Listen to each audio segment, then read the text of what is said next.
Assalamualaikum warahmatullahi wabarakatuh. Selamat malam Widya. Baik, dalam kesempatan kali ini saya akan menjelaskan di bimbingan kamu yang kedua ya. Kamu mengirimkan bab 1 dan bab 2 beserta daftar pustaka.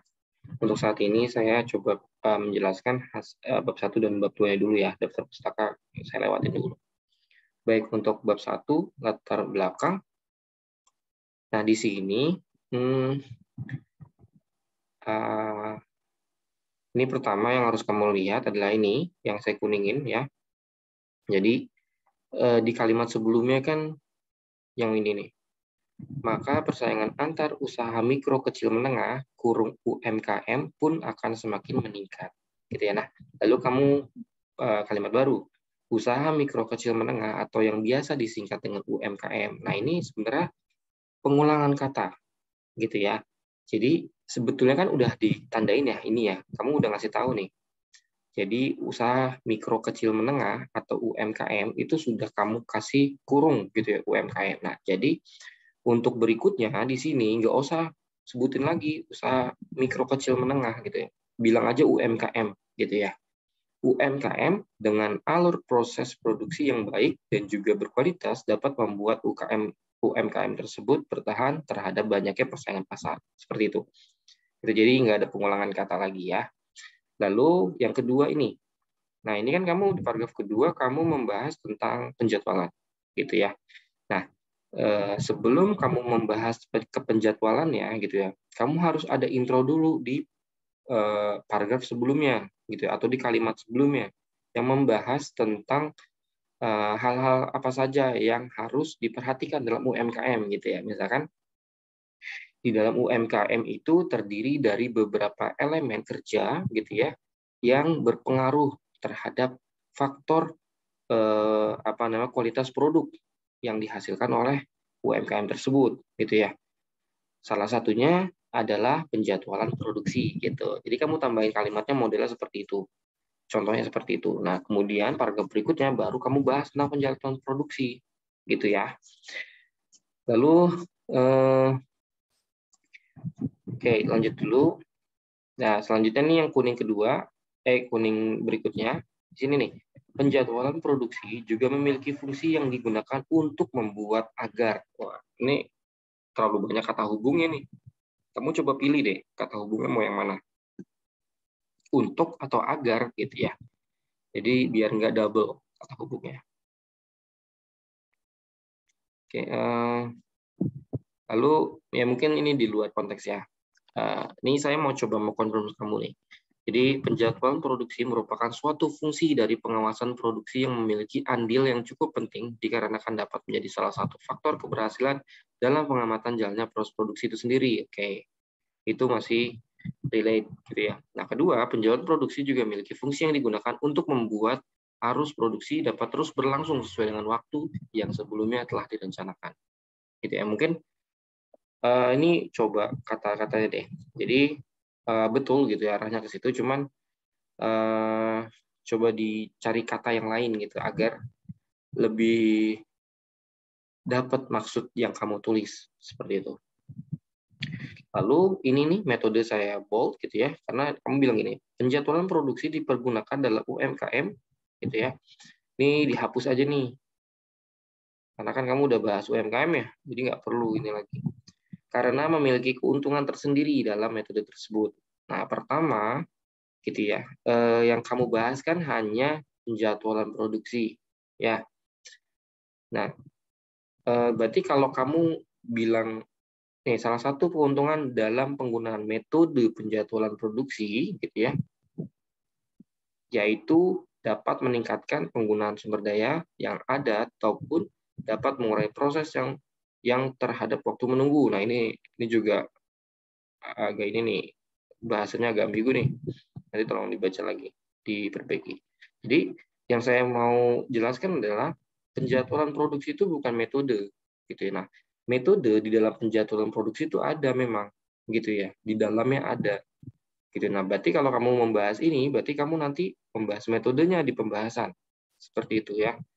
Jadi mungkin untuk aman ya, saran saya itu nggak perlu membahas metodenya, kita membahas penjadwalan produksinya saja. Jadi penjadwalan produksi itu salah satu elemen dari suatu proses produksi, gitu ya, selain persediaan bahan baku, mesinnya, gitu ya, terus juga operatornya, gitu. Nah, ada jadwalnya. Nah, jadwal ini kan terkait waktu produksi, gitu ya. Lalu ini mungkin kamu coba confirm nih, dapat meningkatkan penggunaan sumber daya yang ada, gitu ya. Bukan meningkatkan ya, mungkin bahasanya ya, lebih ke mengoptimalkan. Sumber daya ini jelasin dulu apa. Nah, sumber daya ini kan terdiri dari bahan baku, orang, mesin, gitu, dan uang, gitu, material, gitu ya. Ya seperti itu. Nah, terus dapat mengurangi proses yang terdapat waktu menunggu. Nah, ini ambigu nih. Ya mungkin di sininya nih, yang terdapat waktu menunggu. Nah, mungkin kata-katanya diperbaiki ya, coba ya. Sehingga jumlah waktu proses pun dapat berkurang. Maka produktivitas dalam pembuatan produk pun akan semakin meningkat ya. Maksudnya saya paham. Intinya kan kamu ingin menjelaskan bahwa dengan metode penjadwalan ini dapat mengurangi waktu tunggu, gitu kan ya? Atau meminimalisir dari waktu tunggu yang akan terjadi. Sehingga waktu prosesnya pun akan lebih optimal, gitu, karena lebih produktif, gitu ya kan? Seperti ini. Saya paham maksudnya, cuman penggunaan tata bahasa kamu diperbaiki di sini. Lalu di sini kamu bahas tentang UMKM The False Bakery, gitu ya. Oke, berarti ini sistemnya adalah make to stock ya, gitu ya, menerapkan sistem produksi berupa pesanan permintaan konsumen. Nah ini mungkin nih diperbaiki nih, menstok itu nggak ada tuh, nggak baku lah gitu ya. Coba diganti padanan katanya, gitu ya. Penyimpan, gitu ya, bisa menyimpan produk dari roti yang telah diproduksi. Oke, seperti itu ya. UMKM The False Bakery belum menerapkan penjadwalan produksi pada jenis roti tawar yang ada, sehingga produksi dari roti tawar tersebut dapat terjadi hasil produksi yang terlebih dari pesanan atau poster. Nah, ini juga jadi masalah nih menurut saya ya, Widya. Jadi kan kamu jelas ini belum ada penjadwalan gitu ya di sini ya. Belum ada penjadwalan produksi. Wah, kalau belum ada penjadwalan produksi, apa yang kamu pelajari? Kan di PI ini kamu ingin mempelajari. Nah, yang ingin kamu pelajari adalah penjadwalan produksi. Gitu ya. Jadi seharusnya kalau dia belum menerapkan penjadwalan produksi, ya kamu nggak bisa ngambil tema ini, Widya. Gitu ya. Jadi setidaknya dia sudah menerapkan, nah kamu nanti jelaskan setelah hasil dari observasi. Seperti itu ya. Lalu juga sebenarnya dari penjadwalan produksi itu kan masalah utamanya bukan stok yang berlebih, gitu ya. Adalah waktu. Gitu. Jadi kalau udah ngomongin penjadwalan produksi itu keterkaitan tentang waktu. Nah, waktunya itu lebih cepat selesai, lebih lama selesai, gitu ya, atau tepat waktu sesuai dengan jadwal, tidak sesuai dengan targetnya, gitu ya. Jadi lebih ke situ. Nah, karena dia lebih cepat selesainya, maka hasil stoknya jadi lebih gitu. Jadi ini bukan masalah primernya. Masalah primernya itu karena waktunya, gitu ya. Kalau udah ngomong penjadwalan produksi, ini adalah permasalahan sekundernya. Jadi karena waktunya lebih cepat selesai, maka mereka terus berproduksi, gitu ya, tidak mengenal waktu. Jadi terus bikin, gitu, sehingga dia menjadi overstock, gitu. Jadi maksudnya seperti itu ya. Nanti tolong diperbaiki. Terus terjadinya produksi berlebih ini dikarenakan adanya kegiatan produksi yang tetap harus dilakukan sesuai kegiatan yang sudah dirancang. Nah ini berarti kan ada masalah nih. Nah ini masalahnya. Nah sebenarnya mereka sudah ada penjadwalan produksi, Widya, tetapi belum rapi gitu ya. Karena di sini kamu jelasin dikarenakan karena ini juga double nih, Widya nih. Dikarenakan karena dipilih aja ya, mau dikarenakan atau karena adanya kegiatan produksi yang tetap terus dilakukan sesuai dengan kegiatan yang sudah dirancang. Jadi kan itu dia sudah merancang penjadwal, gitu ya. Oke, nah ini tolong diperbaiki ya. Yang tadi saya bilang kan terkait waktu ya, masalahnya terkait waktu, bukan tentang bahan baku, bukan tentang mesinnya, gitu ya, bukan tentang hasil produksinya, bukan. Itu masalah primer dari kekeliruan penjadwalan produksi yang dilakukan. Seperti itu ya. Jadi ini tolong diperbaiki nih, sehingga pengamatan ini dilakukan untuk dapat mengetahui berapa tingkat sumber daya bahan baku dan sebagainya gitu ya. Oke, jadi untuk latar belakang seperti itu ya. Lalu perumusan masalah. Oke, perumusan masalah sebenarnya boleh buat seperti ini gitu ya. Tetapi kalau saya umumnya bikin poin aja ya. Jadi biar ketahuan perumusan masalahnya apa. Kan masalahnya didapat di latar belakang, kemudian nanti dirumuskan di poin perumusan masalah gitu. Jadi dibikin poin-poin saja ya. Ini nanti tolong diperbaiki. Lalu berikutnya adalah pembatasan. Oke, untuk pembatasan cukup sudah oke. Ini sudah dibatasi tentang apa yang akan dibahas, yaitu adalah proses produksi roti tawar, terus penjadwalan produksi dari produksi roti tawar, gitu ya. Lalu tujuannya pelajari proses produksi, penjadwalan. Oke. Nah ini pendahuluan, gitu ya. Nah, untuk pendahuluan bab 1, bab 2, bab 3 sampai bab 5 di sistematika penulisan itu nggak perlu bold.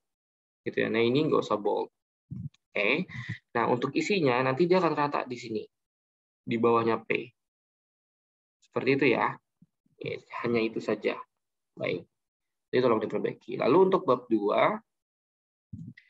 Nah, untuk bab 2 malah bagus nih kamu nih.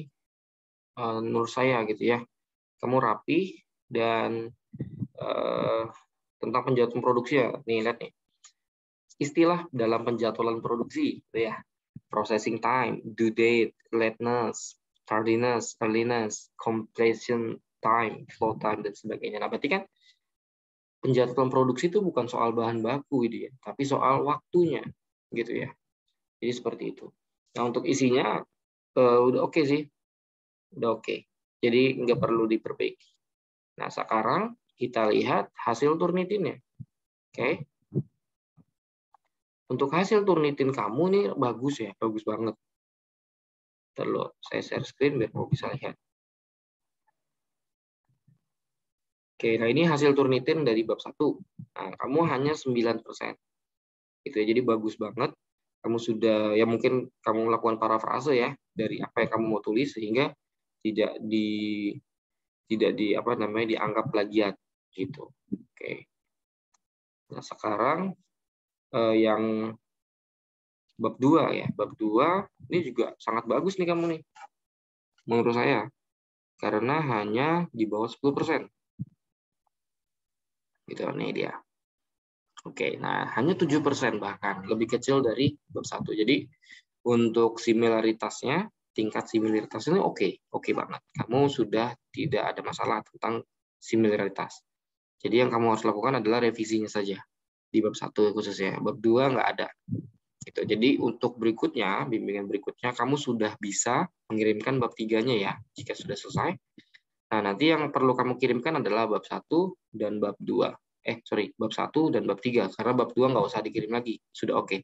Ya, sudah ACC dari saya. Begitu. Oke, terima kasih Widya.